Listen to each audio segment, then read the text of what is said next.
দেশের ৯ জেলায় বন্যার পানি নেমে গেলেও ব্যাপক ক্ষতি হয়েছে বিস্তীর্ণ জনপদের। ফসলি জমি, সবজি ক্ষেত, রবি শস্য ও মাছের ঘের ক্ষতির মুখে পড়েছে। স্মরণকালে ভয়াবহ বন্যায় নোয়াখালী জেলায় সড়ক বিভাগের 250 কিলোমিটার সড়ক নষ্ট হয়েছে। এলজিইডির ক্ষতি পেয়েছে 1500 কিলোমিটার গ্রামীণ পাকা সড়ক ও 118টি ব্রিজ কালভার্ট।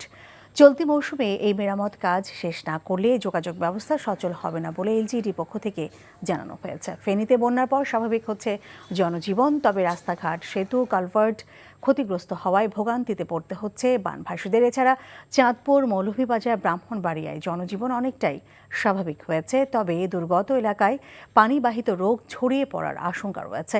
প্রশাসনের পক্ষ থেকে ত্রাণ ও চিকিৎসা সেবা দেওয়া হচ্ছে।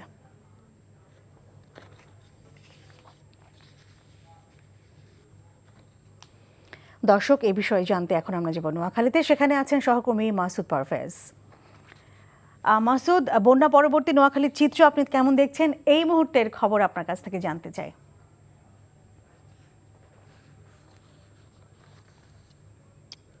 লীনা, বন্যা পরবর্তী যে বিষয়টি বলতে হয় সেটা হচ্ছে আপনার এই বিগত কয়েকদিনের যে পানি তা কমতে শুরু করেছে, তবে কিছু কিছু এলাকায় এখনো এই যে আমার পিছনে দেখতে পাচ্ছেন বিভিন্ন ক্ষেত খামার, বিদ্যুতের টাওয়ারের আশেপাশে, বিদ্যুৎ অফিস, বিভিন্ন অফিস আদালতের বিভিন্ন অভ্যন্তরীণ সড়কগুলোতে এখনো কিন্তু পানি সুই সুই করছে। পানি এখন কিন্তু যেগুলো আছে, কিন্তু অত্যন্ত দুঃখের বিষয় বিভিন্ন সময় এই যে বিভিন্ন রকমের যে ত্রাণের বিষয়ে কিন্তু এখনো কিন্তু এলাকাবাসী বিভিন্ন কথা বলছে। তারা বলছে ত্রাণগুলা নিয়ে আমাদের যত সংকীর্ণ, কারণ হলো ত্রাণ পরবর্তীতে আমি একবেলা খেতে পারবো, দুই বেলা খেতে পারবে, কিন্তু আমার যে ঘর নেই, আমার যে ঘর পড়ে গেছে, এই ঘরের মেরামত গুলা কি করবে? তারা অবকাঠামো নির্মাণের জন্য খুব জোর দাবি জানাচ্ছে। আর আমি বিষয়টা তো আমি সকালে বলছিলাম যে আশ্রয় কেন্দ্রগুলোতে, যে স্কুলে যে আশ্রয়গুলা যে মানুষগুলো আশ্রয় নিয়েছিল, সেখানে কিন্তু টোটালি কিন্তু এখনো মানুষ না সরে যাওয়াতে বিভিন্ন পাঠদানে ব্যাহত হচ্ছে।